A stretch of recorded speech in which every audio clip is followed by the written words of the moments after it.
Joining me now, hosts of the Andrea Kaye radio show, Andrea Kaye, and Democratic strategist Kevin Walling. Andrea, Kevin, good to see you. Good to see you guys. Great to be with you, Liz. All right, Andrea, let's go straight to you for this question of the day today. My question is, where is the outrage? This outrage that should be similar to the Democratic Party's outrage about this meeting between Donald Trump Jr. and a Russian lawyer. Where is the Democrats' outrage about the fact that the DNC met with an agent of the Ukrainian government during the election?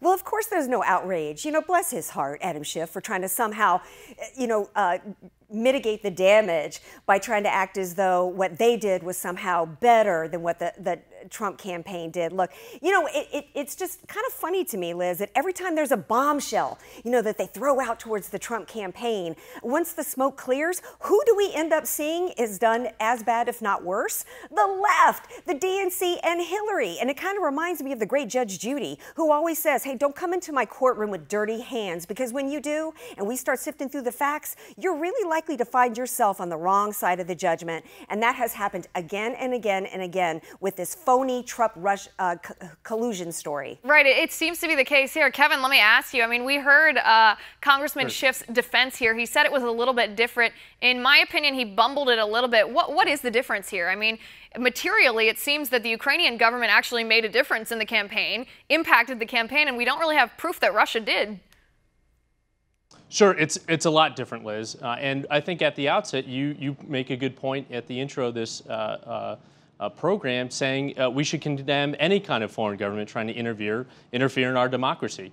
The difference here is this was a high-level meeting arranged by the son of the candidate with the then campaign manager and the then senior advisor, who's now gone on to have a security clearance in the White House.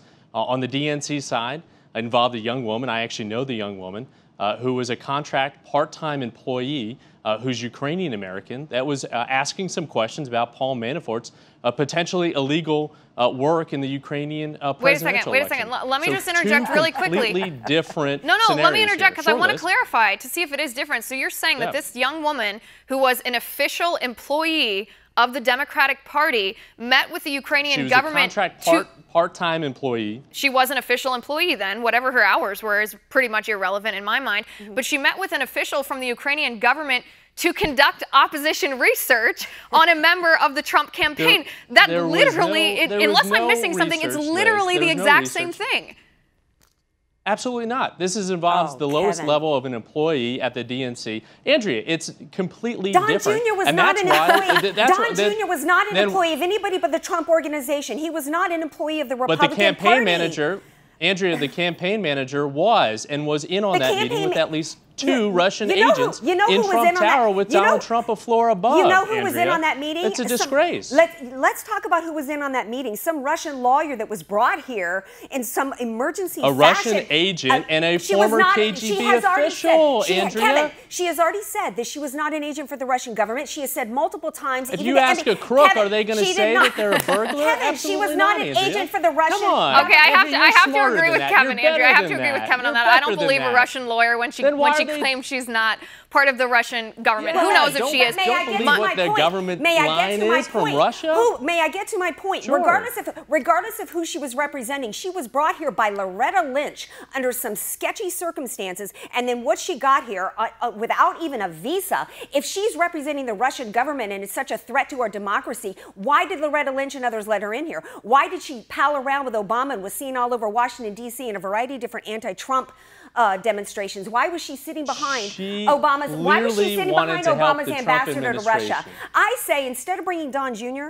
before committee to answer questions, hearing to put pressure on that ambassador. Let's bring Loretta Lynch in to talk about it. No, I actually think that's a good point. That's a good point. I mean, she didn't have a visa. This woman, if she was in fact operating on behalf of the Russian government, and there's indications that she may have been. I mean, that is on the hands of Barack Obama and Loretta Lynch that they allowed her in here. But Kevin, let me go back to a point you make, because I just want to clarify this again.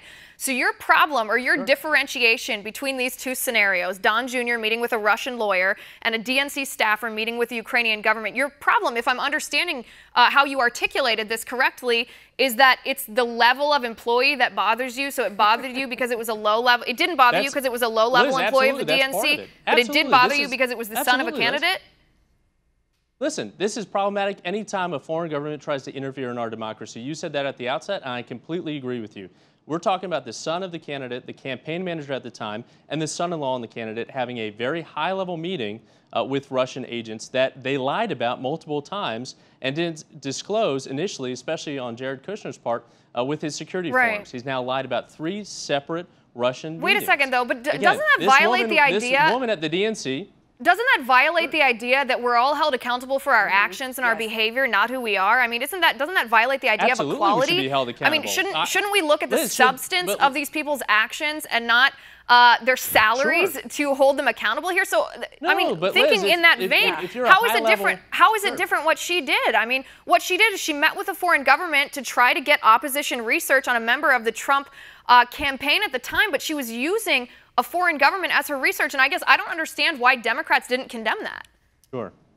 Well, Liz, we're jumping to a lot of conclusions with this woman in her meeting at the DNC. I know Alexandra personally, and I know that she's not capable of these kinds of meetings, nor was she put up by the Clinton campaign. She was not an employee of the campaign committee. You know what? Why isn't there an investigation right now into the Democrat Party? Because we're talking about Kevin, why is there not an investigation? Why don't we bring this woman before Congress and ask her questions about what she was doing? That is what would be fair here. Whether or not, I agree with both of you that different campaigns. There is no comparison between these two efforts. Why don't we let an investigation? Why don't we let an investigation get to the bottom of it? Isn't that what you all have been saying for 10 months? You all have been alleging. Let me finish. You all have been alleging that Donald Trump. You have the Democrat. All right, one at a time, or our viewers won't be able to hear you here. My problem with this whole story, and we do have to wrap this up. My problem with this is it seems to me the double standard is almost comical here.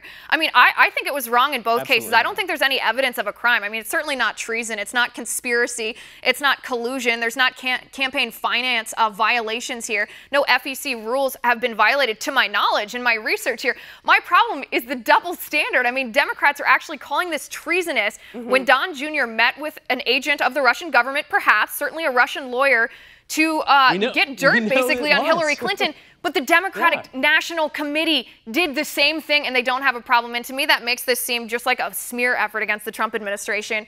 But Andrea and Kevin, thanks so much for being here today. I appreciate it.